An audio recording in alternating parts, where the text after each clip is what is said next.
Fellow African, it is with great pleasure that we introduce Mr. Mamadu Biteye, luminary in the fields of international development and finance. With stellar career path, including pivotal roles at Visa, the Rockefeller Foundation, and Oxfam, Mr. Biteye optimizes leadership and impact. As the Executive Secretary of the African Capacity Building Foundation, his vision drives transformative initiatives across the African continent. From pioneering inclusive growth strategies to orchestrating humanitarian responses, his work resonates far and wide.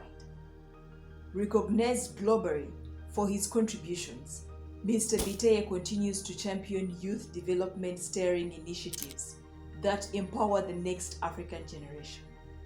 Join us in acknowledging his remarkable journey and commitment to creating a better future for Africa.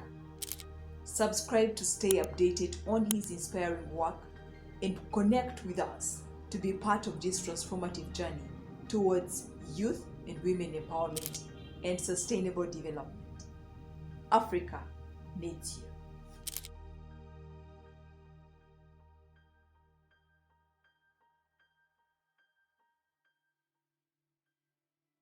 Welcome to Channel 63, a network that focuses on Africa, women, youth, particularly within the context of the Africa Continental Free Trade Area and Agenda 2063, including faith-based institutions. And today we happen to be in the office of the Africa Capacity Building Foundation in Harare, Zimbabwe.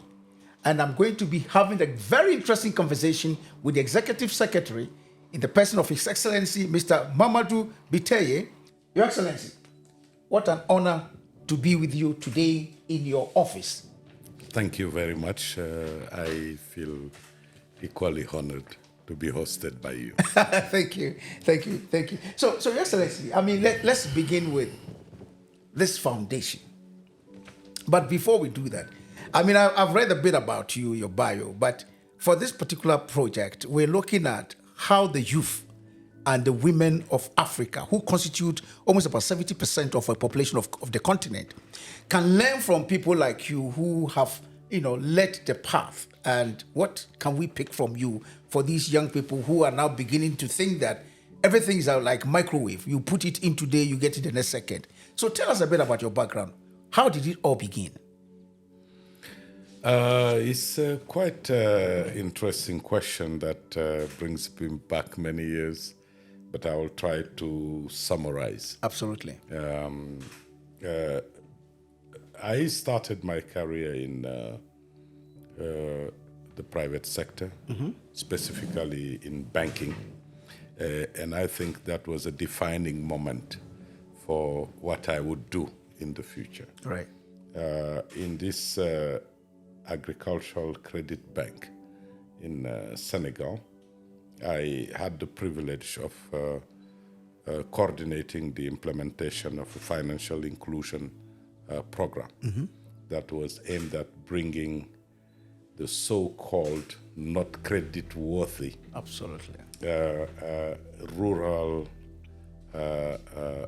women and farmers and other artisans to bring them into the financial system, which was quite challenging because the institution, the bank, would apply the same conditions as anybody. After a few years, 4 years of doing that, we managed still to bring a significant number of people in the system, provide them with equipment loans, but also revolving fund loans, etc., to allow them to expand their businesses. But at the same time, I felt that we could have done more. What we've achieved was just a drop of the needs. I also realized that the institution I was working for was not fit to serve the needs of the people. I was supposed to bring in the financial system. So there were several questions in my mind on how to address that. What are the existing systems, solutions, approaches actually that could address this gap? That led me to going back to school. So I enrolled on a master's degree program on focusing on rural finance in the United States at the Ohio State University, where actually I came in contact with microfinance, savings-led approaches, etc. So many things. And back in my country, I had also the privilege of working with eminent development specialists, and we developed what was called Savings for Change. I have always believed before that people needed credit, but I had heard about savings-led approaches, and I wanted to try it.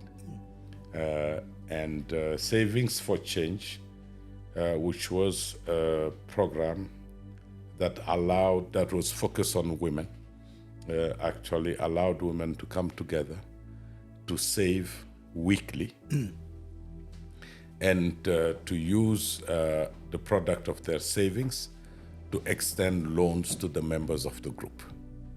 So it was a way of modernizing the traditional asusu or tontine. Absolutely. Or it has many names known all around the world.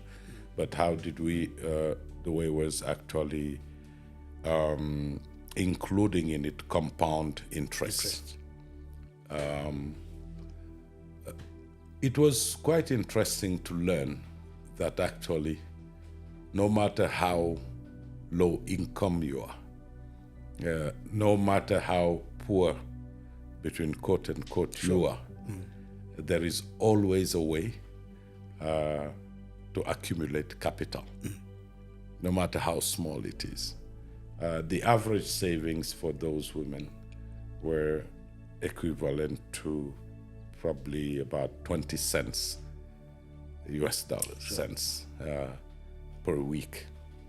But by the end of the year, because of the power of compound interest, every member of this savings group would actually have an amount of money when they divide that was significant and that allowed them to invest in productive assets. And that was very transformational for them. I visited these groups many years back, a few years back, and in Mali. And at that time, there was a food crisis in Mali. And I was so pleased to see that the members of those savings groups were much more resilient to that food crisis compared to others who are not members of these savings groups. The reason being the savings that they constituted, which allowed them to have resources to fall back on. Absolutely. In the face of hardship. This is one example. And that showed me that through my work, actually, I can directly touch people's lives. And working with them, giving them the tools, giving them the information, and the agency for them to become the agents of their own transformation. Right. Interesting. And which year was this, if I may ask? This was between 2003 and 2006. Okay. I'm asking this question, but I'll come back to this because the picture you have described, it's what we call the informal sector. Now, this is 2003. Yeah. We are in 2024. We are talking about Africa Continental Free Trade Area, and still we are talking about informal sector of our economies. But that's something we'll come back to later when we address the issue of Africa Continental Free Trade Area. I'm sure you know the ECA have just published their report about the cross-border, informal cross-border research that they did. I think they used ECOWAS or something like that. We'll look at that. But let's focus on Africa Capacity Building Foundation. It will interest you to know that even among our own team members, most people have not heard of this organization.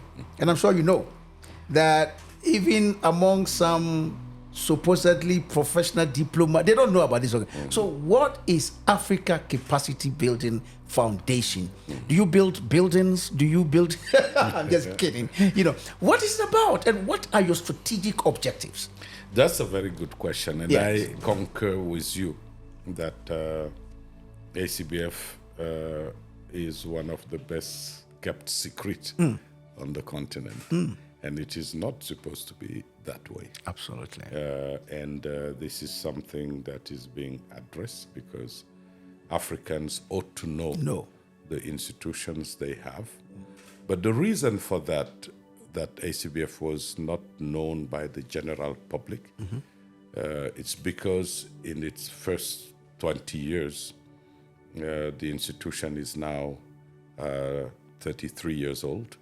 Interesting. But in its first 20 to 25 years, the institution has mainly worked only with governments, the public sector. Okay. And this is the reason, one of the reasons why it is not known by the general public. Right. But that has changed. At least in the new strategy that we have. But what is the African Capacity Building Foundation? It's a Pan-African institution that was created in 1991 by 12 African states with the support of their development partners, such as the African Development Bank, the World Bank, and UNDP, the United Nations Development Program. And this is a particular moment in history because it was the time of the structural adjustments on the continent. Significant resources were channeled to these countries to support reforms and fund development programs. But the implementation of those programs lacked efficiency. Even countries were challenged to absorb the resources put at their disposal. Sure. So it became very evident that things are not just about money. It's also about capacity. It's about skills. It's about knowledge. It's about planning. And this is how ACBF has been created to support actually the African member countries in building their capacities around evidence-based policy making, putting the right policies, economic planning, so developing their development plans, but also executing them. And this entailed a couple of things. It entailed training of public sector officials, and it also entailed supporting the processes, approaches within those public institutions for them to become more efficient. Over time, ACBF has grown its membership to 40 African states and has trained over 50,000 civil servants across the continent. Today, I hardly go to any Pan-African convening where I don't meet high-ranking officials. I've gone through this trip. Who actually are alumni of the foundation's training. By the way, we take pride of the recent appointment of one of our alumni in Ghana as the new Minister of Finance. Oh, of they Ghana, okay. who has been recently Right. appointed. The who took over from Ken. Yes, Okay. who took from Ken, Right. His Excellency Ken Oforiatta. Sure. Dr. Mohamed, Yes, yes. he's one of the, and there are many. You look at even at the African Union, Right. you can see that the deputy chairperson of the African Union, Rwandan, including the Minister of Finance and many ministers in Rwanda, actually underwent that ACBF. Right. But in addition to that, ACBF has also really strengthened policymaking through the establishment of think tanks within or in conjunction with ministries of economic development and planning. Over 35 institutions created from scratch, another 30 institutions actually strengthened to be fit for purpose. This platform of over 60 think tanks across the continent actually conduct research, provide knowledge, provide insights that inform policymaking in African countries, commissions and blocks. Okay. So I will conclude here by saying that our mission as ACBF, and since day one, has always been to build the requisite skills and knowledge in African people, but also to develop institutions that are efficient, that are fit for purpose, that are able to address today's and tomorrow's challenges, and the two together, and conduct, obviously, research, and together provide the required conditions for Africans to spearhead their own development. That mission still exists. That mission will continue to exist. We may, from time to time, based on the prevailing conditions, revisit this mission and translate it and say, what does this mission mean in the current circumstances? Right. And that's what we've done last year as we developed our new 5-year strategy. Wonderful. We'll come back to the 5-year strategy. I haven't read it, but I've picked snipers as to what you guys are doing here. But let me ask this question. You mentioned 44 members of the foundation. 40 members. How does that make it a Pan-African? We have 55 nations making the African Union. So what happens to the remaining countries which are not members? And what does it take for a member country to become a member of the foundation? First of all, I count it still as Pan-African. If you have 10 children, yes, and 5 go to secondary school and 5 don't, do you say you have children who are all secondary students? No, I don't think it's the right example. Well, just a question, I don't believe it's the right example. Okay. It's Pan-African in many ways. It may not cover all the nations in its membership. Right. But in its action, our action cover all of them. All of them. Okay. So of course, I mean, if you train the African Union Commission, then obviously it's the ripple effect is on all of them. But I'm asking that because I want to know, what does it take for a nation to become a member of the foundation? Membership is voluntary. Okay. And it's for countries based on their priorities. Actually, will come and join. It takes just to adhere to the constitution of the institution, to pay an entry fee, which is $500,000 as an entry fee, and commit to pay the annual membership fee, which is very modest for a country. Like how much? It's just $100,000. Okay. And these resources actually pay for the operations of the institution our buildings, our staff, etc. And we as an institution leverage that investment by member countries to devise programs, raise the resources with development partners, and actually implement those programs to the benefit of the member countries. By the way, I should say that our program portfolio is actually fivefold the investment that member countries make. So it's all a worthwhile investment for the country. Absolutely. Because I think that it is a wisdom that says if education is expensive, try ignorance. Sure. So there is a very interesting quote that that was given to me by one of our members, who was saying that actually the best policies, the best programs actually can fail if you don't have the requisite capacities. Which is true. And we've seen that. Which is true. Over and over again. Which is true.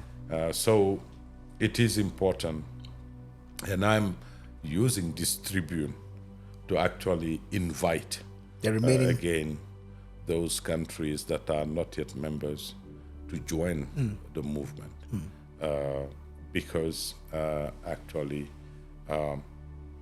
not only that they can learn, they can support the development, the skills development of their own people, but at the same time they can contribute to the build through their experiences. Right. To the building of the capacities of other nations. Right. And that reinforces African solidarity, Absolutely. African union, Absolutely. and a common movement towards our development.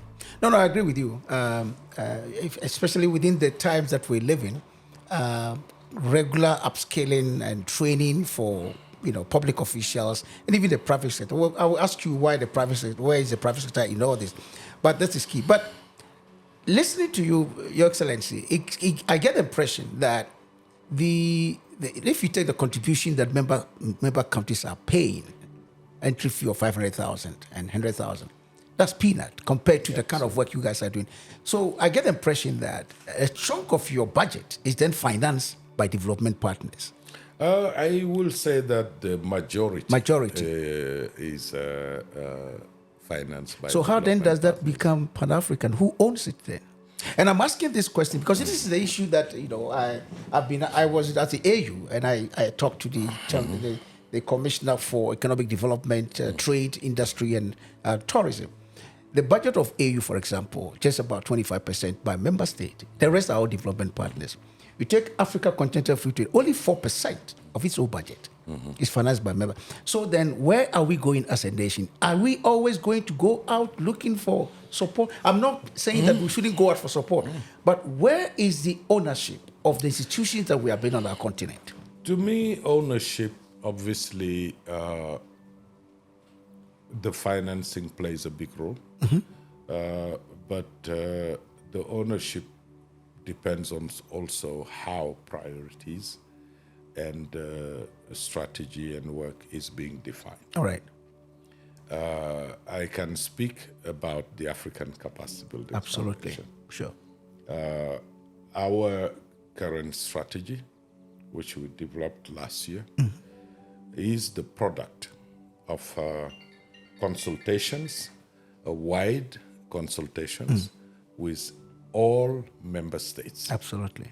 Who actually prioritized the most pressing issues that they face, and how do we support them and build the capacities of people and institutions to address those pressing issues. Sure. To me, that's the most important. So ACBF strives actually to put its efforts and address those challenges. Obviously, we are in a world where we have to work with others. Absolutely. And our development partners actually support us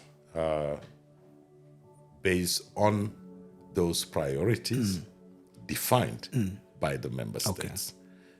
But that being said, the point I'm trying to make here is that it's not because the bulk of our funding comes from our development partners that our agenda That's what I was coming to. is not Absolutely. owned by Set the by African them. countries. No, to the extent that's quite important. Yeah, but that's what I was coming to mention. actually, and I'm happy to hear that. I mean, Yeah. knowing you and having you in the seat, I'm comfortable with that, because who is setting the agenda is a priority. Yeah.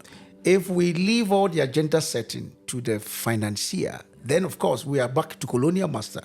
So I'm happy that you've alluded to that. However, if you allow me, Yes. I will still say Yes. that my observation is that capacity building is not always prioritized by our member countries. And it's one of those things, Yeah. unfortunately, that countries believe should be funded by others. Other people. Yeah. But And you're right. I argue that you should put your hand where your mouth absolutely. is. And I think that, and I invite strongly African countries to further and massively invest in capacity building. Absolutely And right. please get me right. I'm not saying invest in the African Capacity Development Building Foundation. Yes, I agree but with you. invest I agree in with you. building your capacities. Yes. The skills of your people. Absolutely. In modernizing your institutions. Absolutely. And making them fit for Purpose. your development agenda. But I'm happy that it's coming from you, especially if the seat you sit on, Africa Capacity Building Foundation. No other person could, could amplify this better than you, which is very, very key. And like I mentioned, because you see, now Africa is largely youth. And we all know that the dynamics are changing every now and then. Yeah. It's even said that knowledge aspires almost every 6 months these days now. So if we don't invest in our young people, if we don't invest in our women for the future, then where is the continent going? So I agree with you. But let me take this discussion a bit further. As the executive secretary of this foundation, the last couple of years, maybe 10, 15 years, there's been a massive change across board. And you just mentioned the fact that it's now important for our member states to not to leave the investment of capacity, building the capacity of our people to chance. When you look at the changes that have swept across the globe, where do you see the continent? And what does that mean to you? And my question should be contextualized with reference to, again, skills development, women, youth, and as I mentioned, the small and medium-scale enterprises that we have on our continent. We can say a lot about the changes that we have witnessed in the world over the past decade.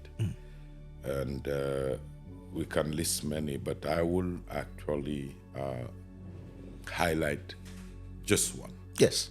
Which I think is extremely, extremely important. Good. Is the rapid digitization of the economy globally.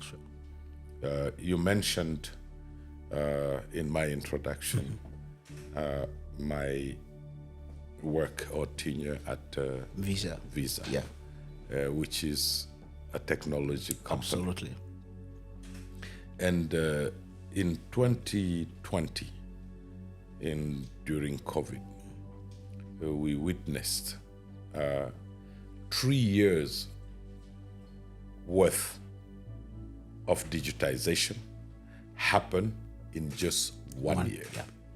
That tells you the scope and that tells you about the pace of digitization. Sure. Data continues to show that trajectory is not slowing down, and it's unlikely to reverse and to go back. Research produced by the World Economic Forum in 2021 states that over 70% of wealth created in the next decade is going to be done through digital platforms. Absolutely. Today, when you trade, when you learn, when you do so many things, this is done digitally. Sure. So the transformation is here. It's not a tail. But when we look at that trajectory and what that means, it means that Africa has to build its capacities to avoid being left behind. Absolutely. This is critical. Sure. But this means so many things. This means actually having the right policies, the right regulation capacity. This means investing in the infrastructure. Absolutely. You just witness as we have this conversation the challenges we have with connectivity. Absolutely. But this means also investing in training people. Which is education broadly. Education broadly, but digital education as well. Yeah. And this means supporting as well fintechs, application of digital technology into processes, and through that create value, but also create opportunities for business, entrepreneurship, and employment on the continent. Right. So, to come back to your question of where Africa is, Yes. To me, you can address it in many ways. We have the richest continent. Absolutely. We have increasingly educated people, Yeah. etc., etc. There is sustained growth, economic growth on the continent, while we see economic slowdown in other parts of the world. I think today the whole world recognizes that Africa is actually the continent of the future. Absolutely. But I always ask, the future for whom? And I love that. I like Is that. it the future for the people of Africa? Or is it the future for people who have always taken advantage of Africa? Of Africa. Absolutely. Or at least benefiting more than African people. Yeah. To ensure that the future of Africa remains for Africans, and I want to make a precision there. You cannot just say for African, but I would say for Africans in majority. In majority. Because we cannot exclude others and our partners. We definitely need to make sure that our people have the knowledge, they have the skills, the competencies to actually leverage the resources that we have and the development momentum that we see. And we have also our governments display the best governance possible. And we have to be prepared actually to trade on an equal basis with the rest of the world. Now, I mean, I like your articulation. Yesterday, I had an interview with the resident representative of the UNDP, Dr. Ayo, in his office, and I also spoke to the Minister for Women Affairs, very incredible woman.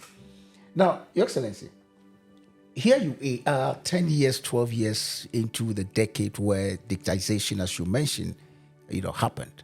As you mentioned, during COVID, with what was supposed, within a year, we saw the impact and all of that. You guys are the big players. When you meet at the bigger forums, now internet is so expensive on the continent. Our younger people have become more digitalized. There's almost every village, there's no village in Africa where you don't have somebody with a phone at all. How are we going to ensure that we are not left behind? As you've mentioned policy, 10 years down the line, what do we need to do afresh? There are a couple of things. It all boils down to skills, knowledge, Right. and capacity. Today, we have a very rapid growth of fintechs, Right. financial technologies, providing a variety of financial services to areas that were not reached before, Right. to populations that were not reached before. Absolutely. We could even say there is an increased democratization Yeah. of financial services yeah, absolutely. through technology. But one of the things that we witness as well is that the most successful of those fintechs are created, they grow a little bit, and then they are sold Absolutely. to People with the big cars, the deep pockets. outside Absolutely. of this continent. What does that mean? Is that we don't have the right policies. We could have better regulation, and we could mobilize the resources to support the growth of those fintechs so that they can stay in the continent, and they can be leveraged to create many other Opportunities, services and products on the continent. And this is why actually ACBF, the African Capacity Building Foundation, is working with partners or has worked with partners to launch last year the African School of Regulation. Okay. To build regulation capacity on the continent. On the continent. It is critical. Yeah, absolutely. It is absolutely critical. Absolutely. And the lack of capacities on regulation is a big challenge, because I believe that regulation is the first step in policy implementation. Absolutely. And if you don't have the right skills, the right knowledge, the right capacity, the risk of devising counterproductive regulation is a reality, whereby the regulation may produce results that are different from what was the intent, and that is a challenge on the continent. Oftentimes, when we talk about regulation on the continent, we mostly think about how do we comply to others' regulations, as opposed to us building our own regulations that protects, that promotes our own economy. The other thing is that, regulation is critical for attracting investment, because regulation protects capital. Absolutely. And if you don't have the right ones, then FDI, foreign direct investment, It's going to reduce. is not going to grow. So this is just to say that actually there is a lot to be done on the continent in terms of capacity building, and whether it is in terms of skills, whether in terms of institutions,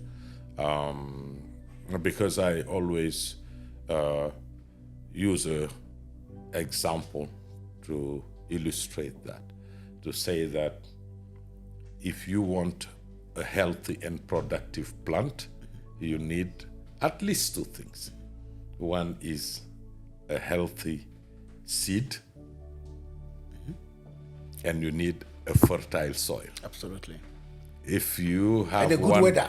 without the other, Yeah. then chances are You're not gonna you have- may have a plant, but which but is it weak. which is weak. Yeah. So you can just think about people and their capacities as the healthy seed, and the institutions that are efficient, well-run, actually as the fertile soil. Yeah. One with that, they are both two sides of the same coin, and actually have to work together. Right. This is why we remain committed to not just building human skills, but it's also building institutions. Interesting.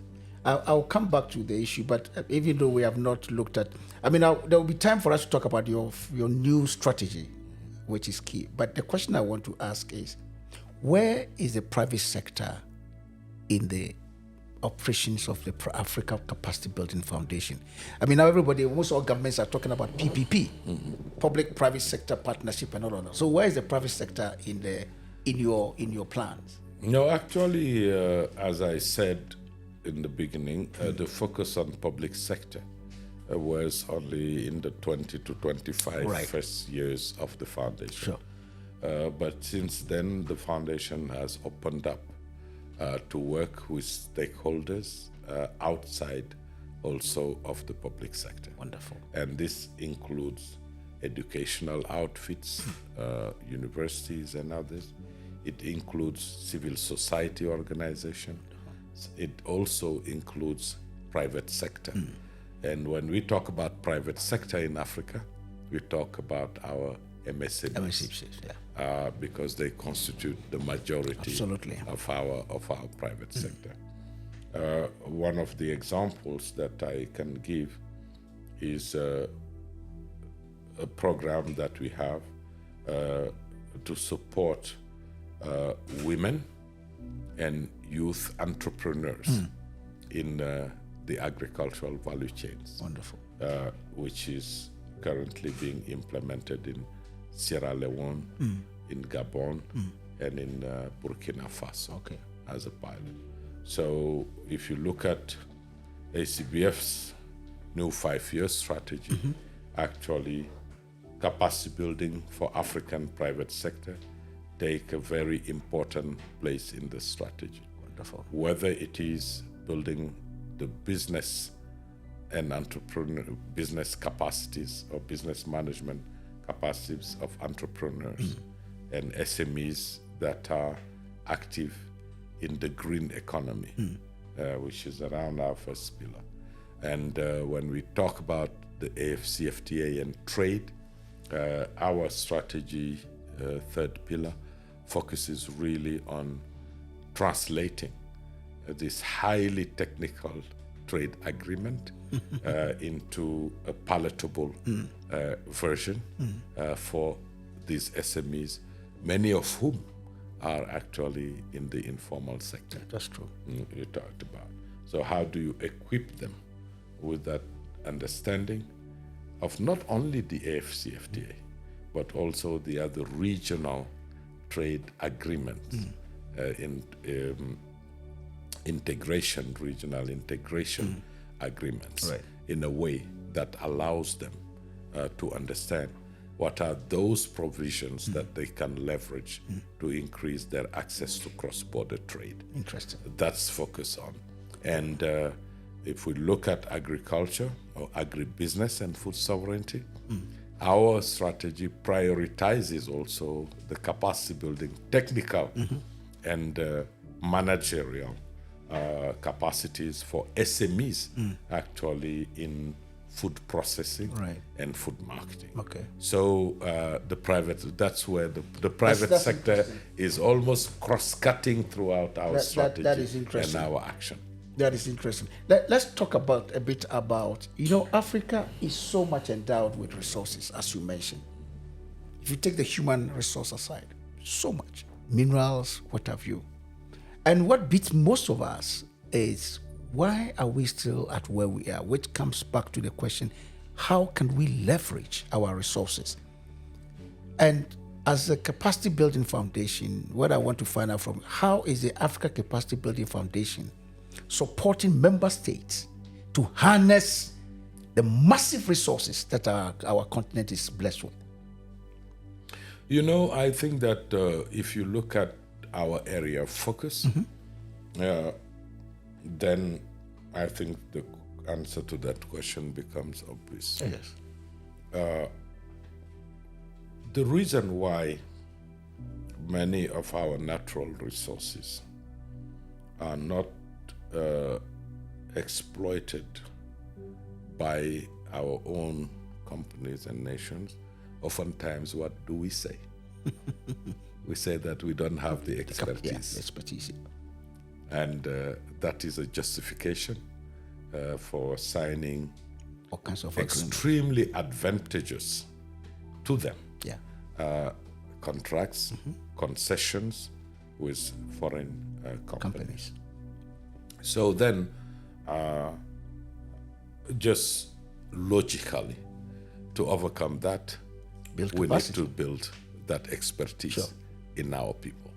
So basically, the investment in human capital, in knowledge and skills, is extremely important in enabling our people to undertake and to actually create the technology or actually learn from others and piggyback on the experiences and the knowledge of others to actually create an indigenous industry that actually utilizes and processes and transforms our natural resources on the continent, and thereby creating wealth, but also creating jobs.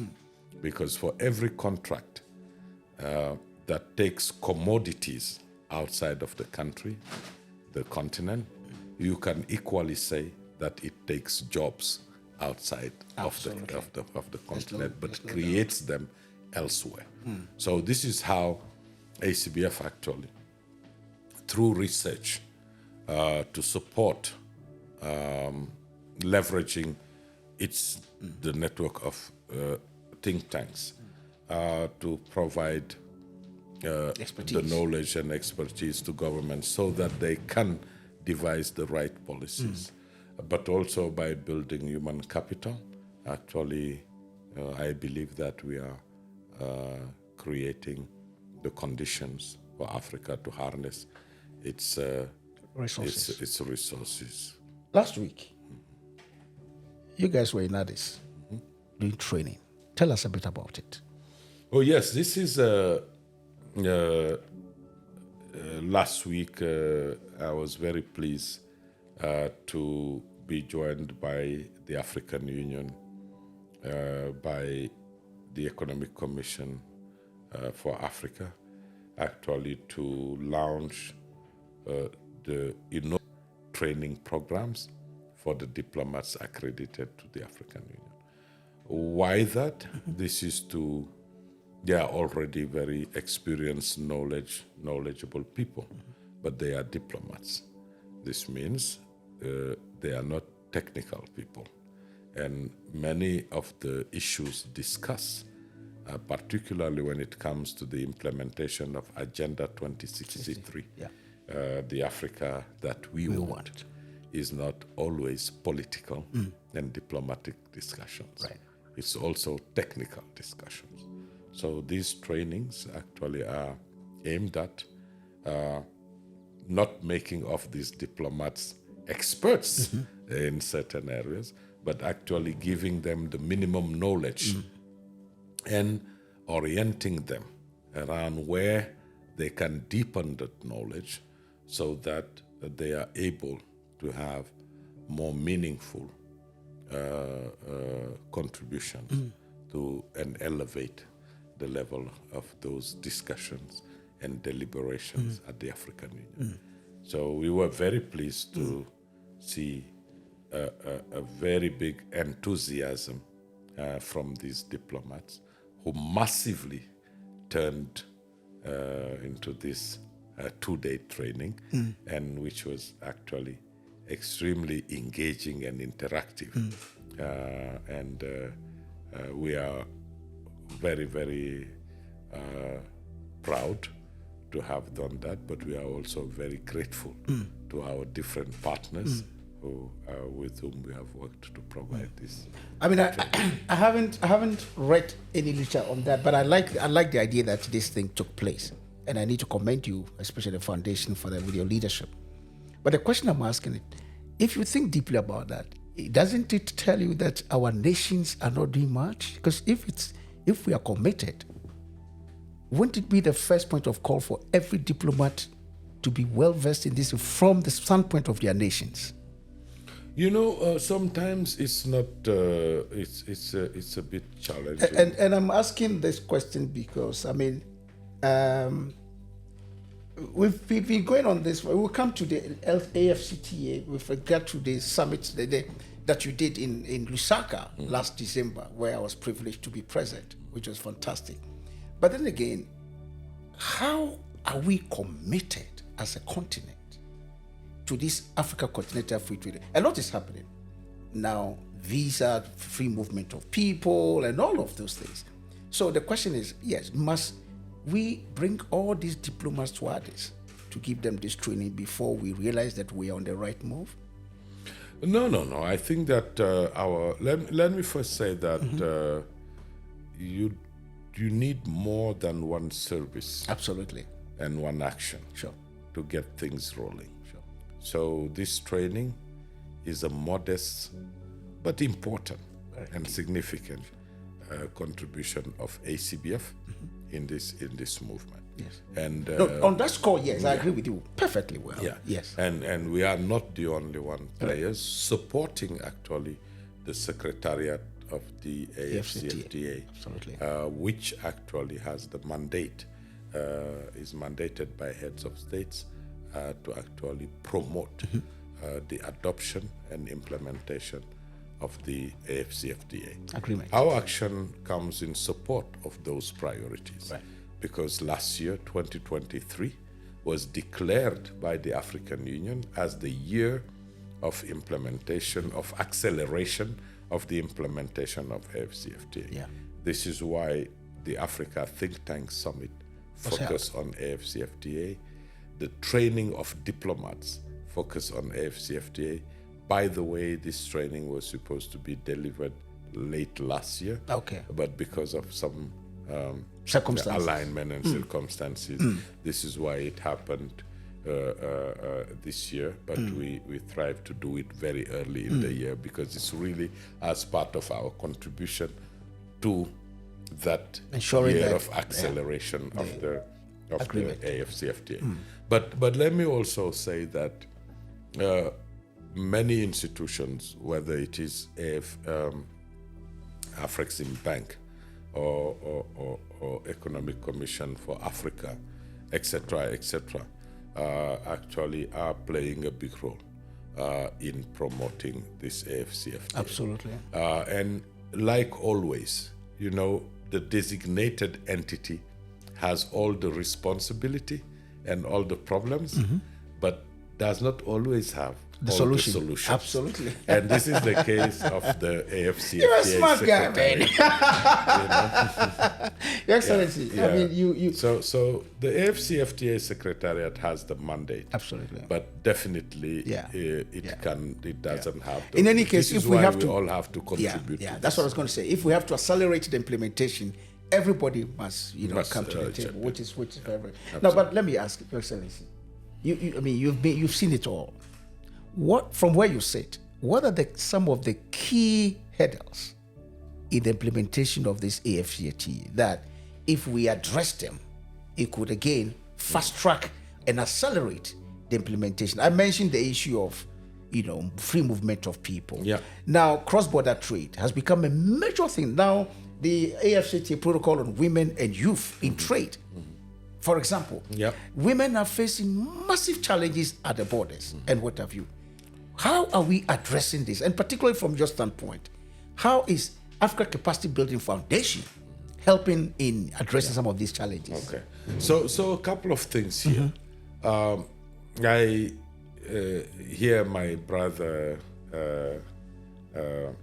the Secretary General.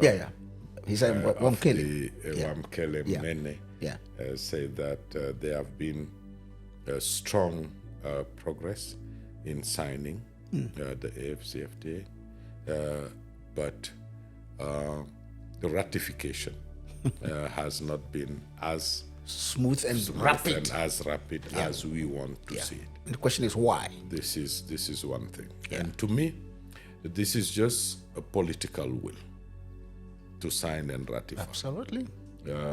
And I think that this is not just something that that is specific to the AFCFTA.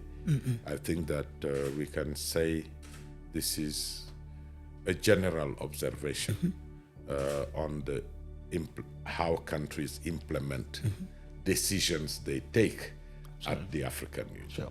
The rate of implementation of those decisions is not where it should Absolutely. be. Having said that, even those, everything is not about signing and ratifying, or even signing it into law. Right.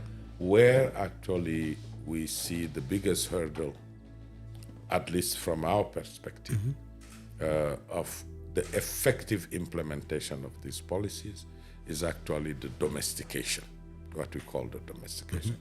What does domestication mean? It's once you have signed an agreement, a treaty, and you've signed it into a law in your country, it is important to go back and look at your previous national laws and revise those national laws to make them adequate with this new treaty, or include provision in the existing policies. That's number one. And number two, in domestication, is actually reforming the playbooks of your agents, whose day-to-day work actually are affected by this new agreement. And finally, is because these agreements are for people, for our businesses, for our people, is creating awareness, wide awareness, and also providing the tools and simplified knowledge to the majority of people to implement it. So this is unfortunately what is not always happening. And this is not just about the AFCFTA, but it's even true for regional trade and integration agreements. One of the examples I always cite is ECOWAS. ECOWAS was signed in 1975. Absolutely. And was supposed to promote the free movement of people, capital, and goods. I think we've done a lot compared to other regions in terms of movement of people. You can, if you are a citizen, you can move freely within 15 countries of the without any restrictions. I think the other blocks are doing well too. The East EACA too is doing very well. Exactly. I think SADC and others are doing So the well. challenge is, how do we connect these four blocks to make it more continental? I think that there are different theories and different approaches. To me, the strengths of each of these regional integration processes will be critical for that of the AFCFTA. I think that going through concentric circles, that theory actually is going to be very important. And just to finish on that, we've done a lot. But even if you look at our borders, any border within ECOWAS or even IGAD and etc., you will see that the movement of goods is not, free movement of goods is not a reality. There are so many hurdles. There are still some tariffs being applied. Legally or illegally. But all of that is actually that last mile I'm talking about, which is actually reforming the playbooks of those agents at those borders actually who continue to behave as pre-adoption Yeah. of this trade Yes. agreement. Yeah. So that's what we call domestication. And this is one of the priorities of our strategy and the trade. That's good. Yeah. That's good. So, with all that you've said, and I like the way you ended it, that's part of your strategy, which gives me a sense of hope. Because the question I was going to ask you is, having looked at all the things that we've talked about, are you really hopeful about, or let me put it this way, having looked at all that you have said, and I put the same question to Dr. Ayo yesterday, do you think Africa is integrating rapidly, or we are disintegrating, or we are slowly on the verge of disintegrating? That's a very interesting question.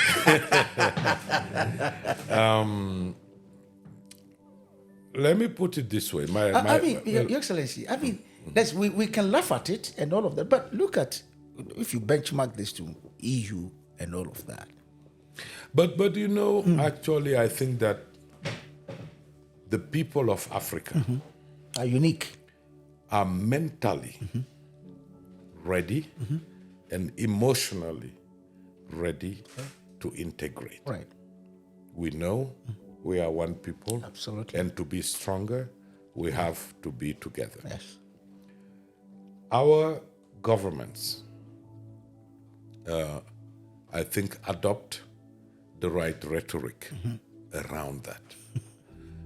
But are they always ready to give up some aspects of their sovereignty and looking at, in a very rational way, some of the prevailing practices and policies to enable that?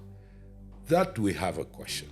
Is it a question of the willingness to let go or sacrifice a bit of sovereignty, or the question of who is pulling the strings behind the scenes? But I'm giving you a practical example of that. I mean, take for example, now the AU is a member of the G20, right? But today, AU has not been able to come up with a clear continental strategy that says, look, we should stop this bilateral stuff by every nation and all of that. Let's have one common agenda. So is it really the unwillingness to sacrifice our sovereignty? Well, I think that we should also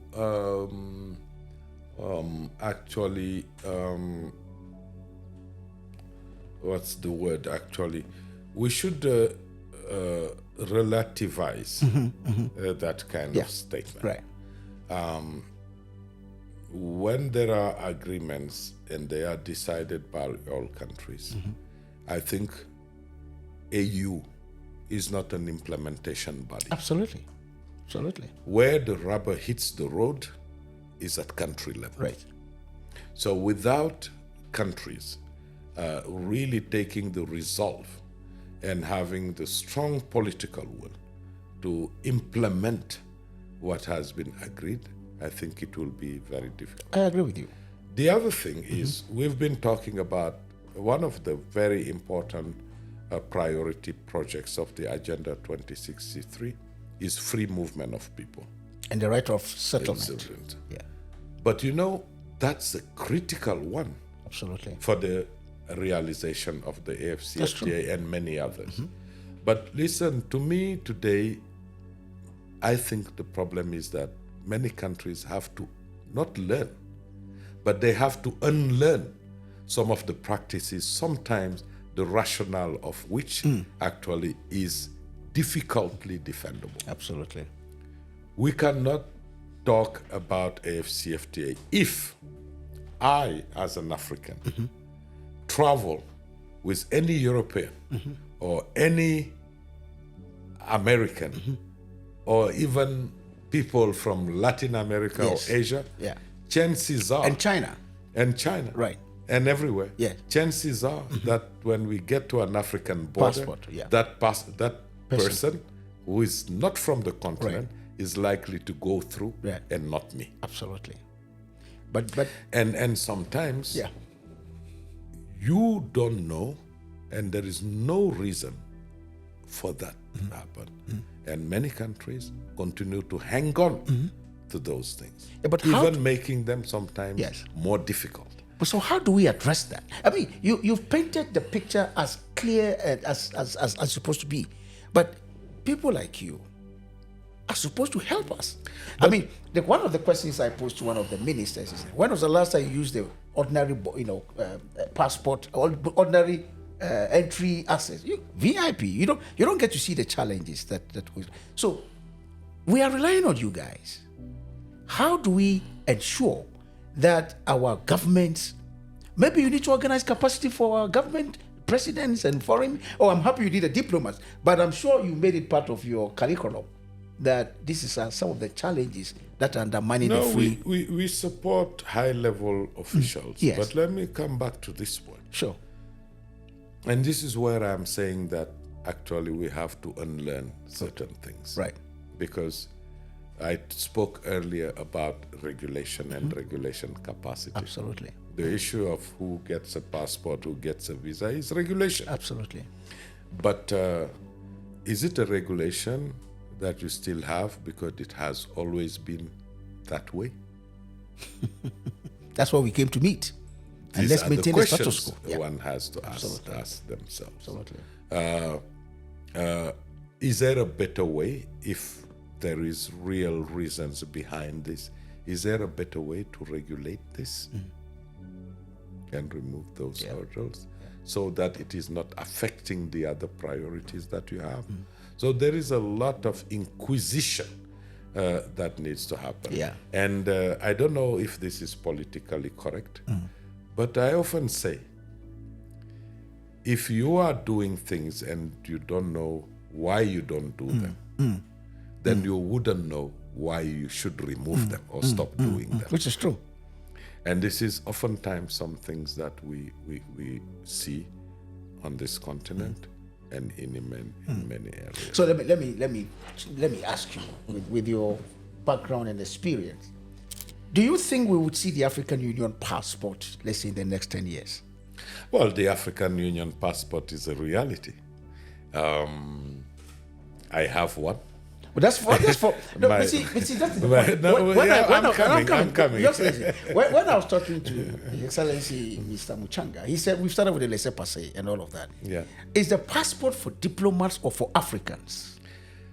Well, I think that to the point that we've talked about, visas and prevailing national regulations and all of regional and all of that, what have you, I think that is extremely important to move them in a way that is non-threatening. Okay, so gradual. For countries. So gradually. Okay. So today, it's a reality.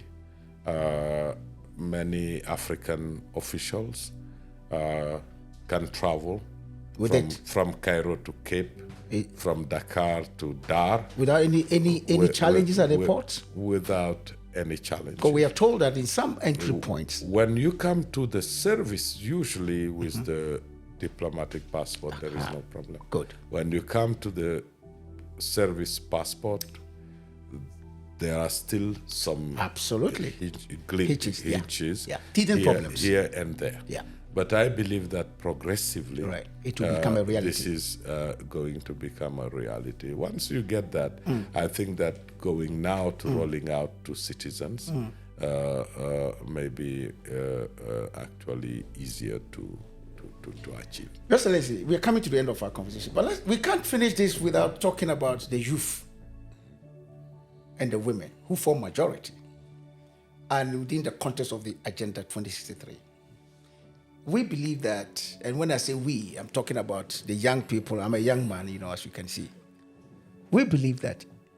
Why are you smiling?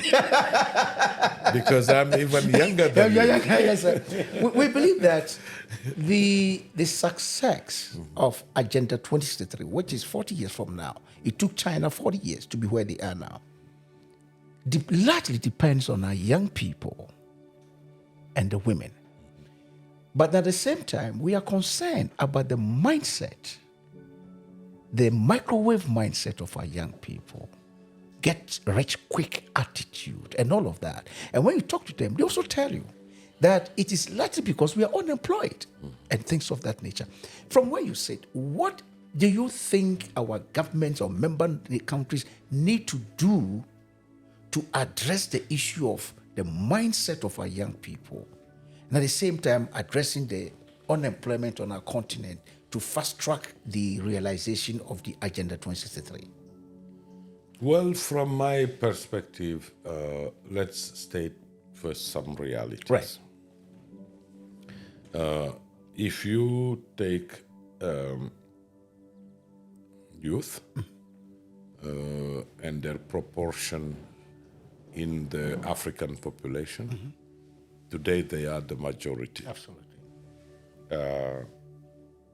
If you take only the youth segment between 18 and 24, Right.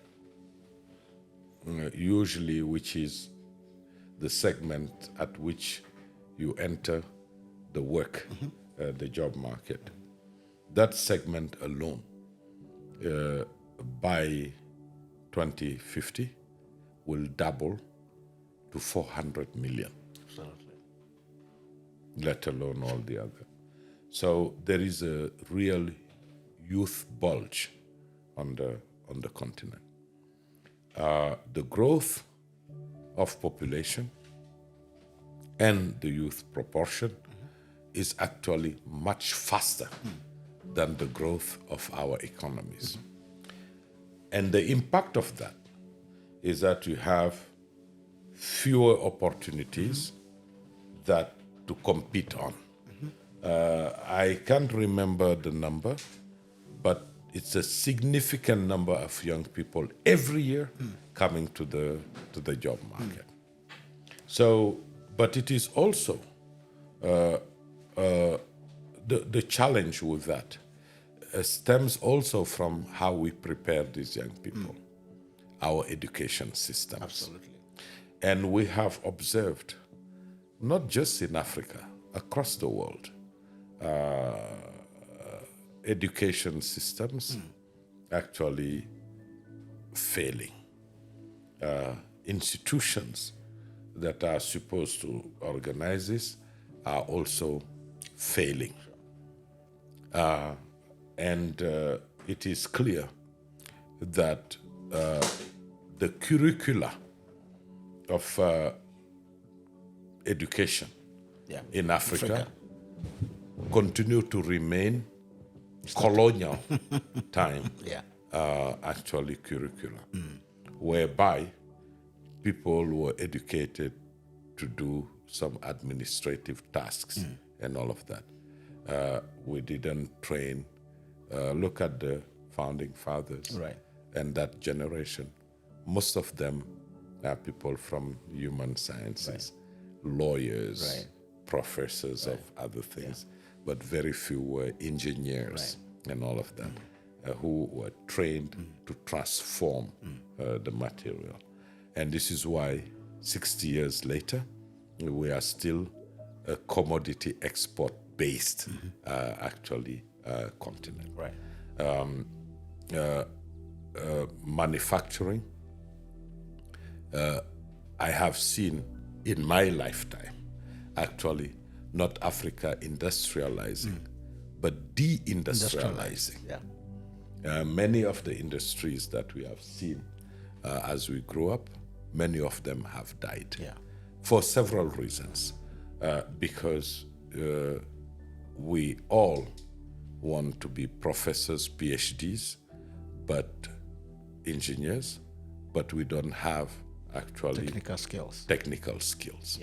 What you see in Africa is what we call Mexican army. What is that? It's an army with more generals than soldiers. I like that. If everyone wants to be a general. That's right. So no soldiers to come. So we need more technical oriented skills. We need to invest more in our vocational education training. We need to review and reform our education curricula so that they fit the needs of the job market. And this is why even you often see even big major projects on the continent funded by our development partners. Usually they come with their own companies and workers and laborers to implement it.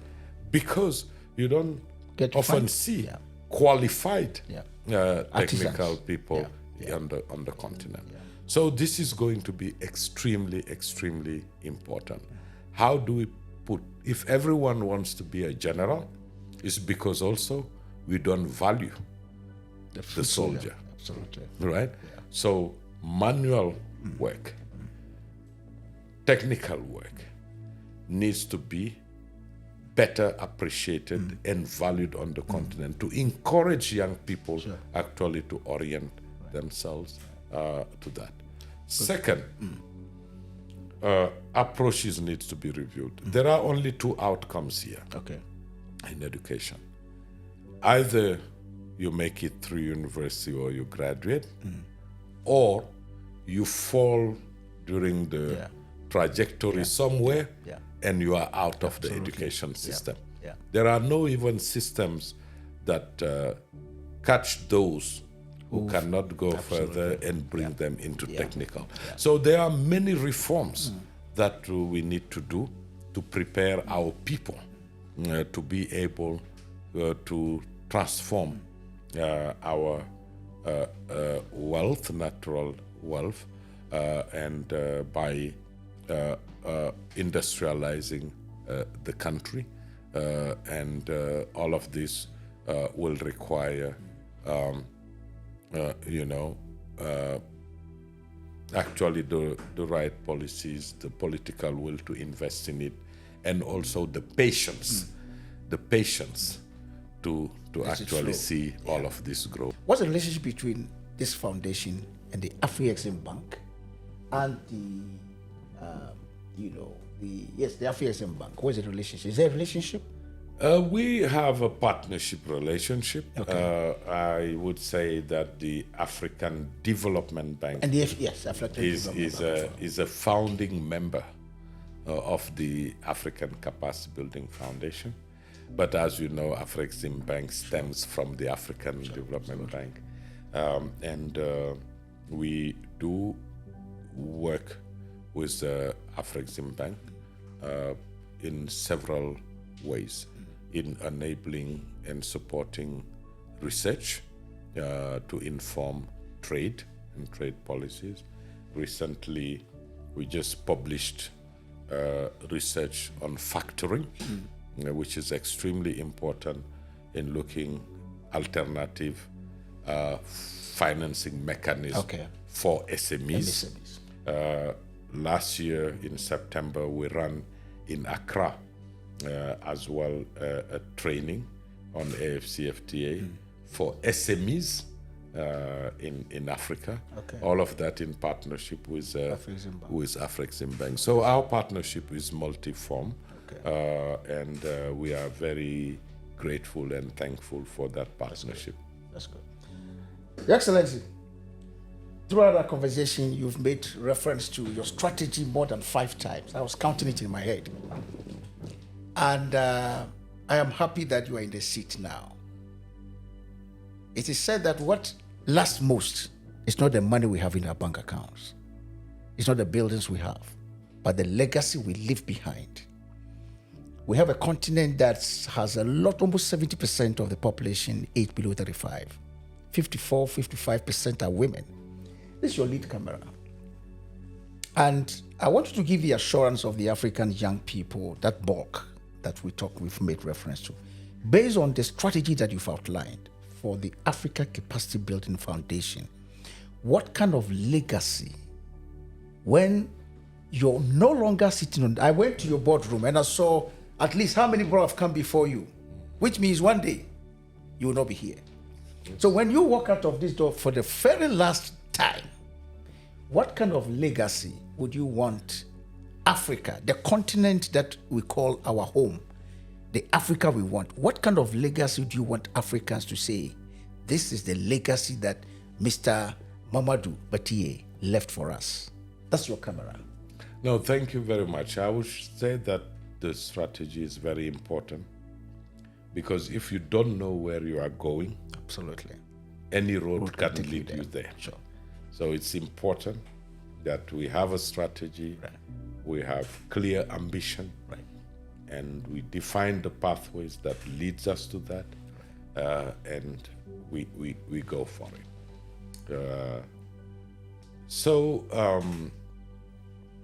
As an African, and having the privilege to work for the African Capacity Building Foundation, the first thing I want to leave is a strong institution that becomes even more truly Pan-African, with all African countries joining the organization. Right. I want to see an organization that actually provides high value services to its member states and its people. But that is only a means to an end. Sure. The end is that we would like to see is actually convincing countries to better appreciate the production of knowledge, of research and evidence, but also the building of skills that will allow them actually to develop the right policies, the right development programs, and have the competencies to actually effectively implement them for the benefit of their people. I want to see a growing movement around that, because I think that my tenure is just a few years. I think that the long-term transformation we want to see of an Africa that is prosperous, inclusive, and resilient, that counts on the competencies of its people to develop, is a long way. But I want to see us being resolutely embarked on that pathway.